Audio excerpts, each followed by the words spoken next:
No, my daughter's a very big fan. Oh, OK, fine. Yeah, not your scene. I'm a bit old. Yeah, you're a lot old. We'll get to you in just a moment, Carve, because you were there at the Bridge on another game on Saturday evening. Clinton, they're difficult to quite know what to make of Chelsea, isn't it? But a very, very good victory on Saturday evening. Yeah, it was a good week for Chelsea. I do think the manager, Maresca, was under a bit of pressure, definitely, with the squad of players he's got. And the discipline there, it was like, every time they play, they keep going down to 10 men. They managed to keep 11 on the pitch this time and managed to get a result. But really good performance, because I thought, listen, I know Liverpool are not in good rhythm at the moment, but many people thought going there, Liverpool would be the favourites. And they kept on going, Chelsea kept on going to the end. And I thought it was a great... And the injuries that the injuries they had at centre-back, they lost two... They had 3 key centre-backs out, and then they lost 2 on the day. So they were putting kind of players in different positions and still managed to get the result and cause Liverpool a lot of problems. So credit must go to the manager. Well, that is the point, isn't it? That not just the centre-backs, and they are dropping like flies at the moment, but no Cole Palmer again, as well. He's without Liam Delap, who's a good focal point at the moment. So he is having to think on the spot a little bit. And the other thing that you wonder is, at what point will the Club World Cup affect them? And maybe these injuries are actually a reflection of the fact that they've had this weird pre-season where they were in and then out and then back in again. Yeah, I agree with you. It could be because of that with the Club World Cup, because you're out and then you don't hardly have a pre-season and you get a short time off. Your body hasn't recovered. They've played a lot of football. It's the same with Man City. Man City are starting to pick up a few little injuries, and I think that's the same, but they've got a big enough squad. But Chelsea are getting hit. It's the centre-back. You don't have players that can go and fill in for the likes of Levi Colwill and now Chalobah and Fofana. But for some reason, they've turned it around and done well. And you know what? I'll have to credit the manager, because, what was it, about 2 weeks ago, I was looking at his decisions when he went to Old Trafford, went down to 10 men. He decided if you don't have the ball, you've got to keep on pace. And he took off Neto and put in another centre-half. So I was questioning some of his substitutions, but on the weekend, he got it spot on, and fair play to him. You know, a lot's been made about the Club World Cup, but if you actually look at the numbers, from the beginning of January to the beginning of this season, Chelsea played, I think, 37 games. That is including friendlies.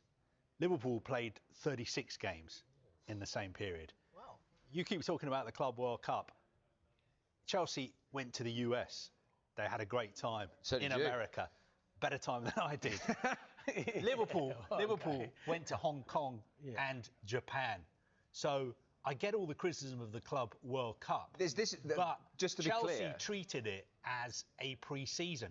It was pre-season training for them. Just to be clear, and to go back to what Clinton said there, it's not. I'm not criticising the tournament. I have done in the past, but I'm not criticising this. But it's the thing that they didn't have a block of time. Liverpool had a block off. Arsenal had a block off, whereas Chelsea had a very short gap. Then they played. I think the players had 3 weeks off. But that's the Club World Cup. Clinton would possibly, will know better. That might not be enough, Clinton. Yeah, you want 6 or 7, 8 weeks off. Yeah, you do probably want your 6, 7 weeks off, and you got to come. But I understand what you're saying. It's still the same amount of time, but it's that time off that you need. 3 weeks, I don't think is long enough. But it's not like Chelsea have been flogging these players and getting them to play every 3 days. They manage the load of the players. I agree They've got a big squad. I agree with what you're saying. They rotate the players because of the squad. I don't feel sorry for Chelsea, because they've spent a fortune and they've got enough players and they've spent loads of money, so you shouldn't feel sorry for them. So when they do pick up these injuries, and they decided as a football club they wanted to go and play in the Club World Cup, and they did go and win it, and they came away with it and made a lot of money on it, by the way. 87 million pounds. If you were a player, would you rather go and play in the Club World Cup and stay in the best hotels in New York, Philadelphia, Miami? I want my holidays, Carl. Los Angeles. Yeah. Or would you rather your club said to you, you've got to go to Hong Kong, you've got to go to Japan to play some pre-season friendlies, and you've got to spend a day doing commercial activities for our sponsors? Which one would you rather? I'd like to do both.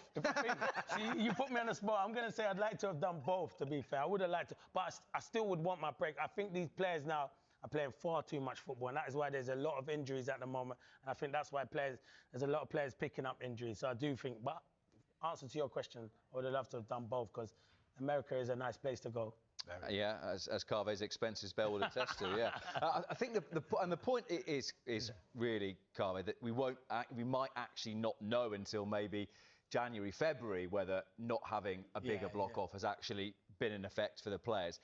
As for the now, though, how significant was the last week, and internally, how much pressure do you think he was under?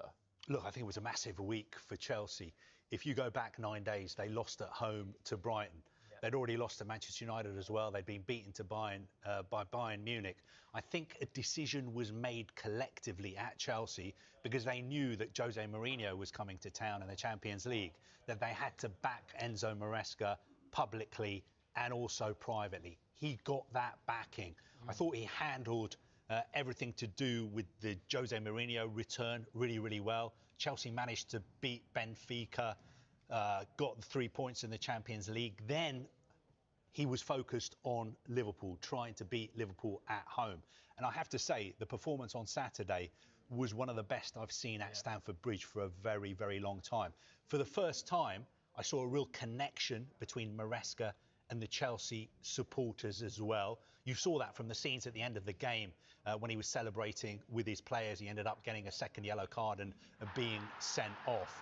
But it was a massive win for Chelsea. And I know Moises Caicedo was the player of the match, but there were a lot of standout performances. The thing for Maresca now and Chelsea is they've got to build on this. They've got a few days off, the ones who are not on international duty, but then they've got important games coming up, I think, against Nottingham Forest, then Ajax, then Sunderland, then Wolves. This can't just be a one-off. They need to go on a really good run now. But I think Maresca has answered a lot of his critics over the last few days. We will come to a couple of the players in just a moment, but tactically, Dave, how did they do it on Saturday? Well, it was all in the planning, Rob, but things looking rosier on the pitch at the moment. But Chelsea's game plan against Liverpool was to target their attacks down the left-hand side to try and take advantage of a Liverpool defensive weakness on the right. So how did they do it? As you can see, Chelsea much more lopsided here. This is compared to their season averages. In the Premier League so far, Chelsea have been pretty much equal on both sides of their attacks down the left and right. Here, though, they decided to take some of the ball out the middle of the pitch and place it, the emphasis very much, on the left-hand side. So why was that the target? Marc Cucurella explained. They play one style of game that Salah is always ready to attack, so we prepare that if we do good the process, maybe we'll have a lot of space in there. So I think we try to make this thing in our side, and today it works, and we can win the game in this way. So Chelsea targeted Liverpool in two ways. First, they went long over Liverpool's press in the first half, aiming to isolate Alejandro Garnacho against Liverpool's right back. In the second half, same again. This time it's Gravenberch who has shuffled over, but playing centre-back to try and stop Alejandro Garnacho there. And we've got Robert Sanchez's pass map as well from the second half of the game. You can see that every time he went long, he went towards Chelsea's left channel. It really was the combination between Cucurella and Garnacho that opened up Liverpool, essentially, particularly the attacking intent of the left-back on the hard work here, on and off the ball, really, of Alejandro Garnacho. The foul that's coming up here, by the way, leads to the Bradley yellow card, and the right-back is taken off at half-time. We've got a second example here to show you as well, where Garnacho and Cucurella combined to set up an opportunity for Pedro Neto, unfortunately not hitting the target from a Chelsea point of view. Both players, Cucurella and Garnacho, ranked high among the Chelsea players for carries into the final third, crosses and touches in the opposition box. Cucurella also showing his dynamism, getting up and down with the most sprints out of any Chelsea player against Liverpool. And of course, the Chelsea winning goal came from the left, with Cucurella at the heart of it. Estevao with the finish to send Stamford Bridge, and of course Enzo Maresca,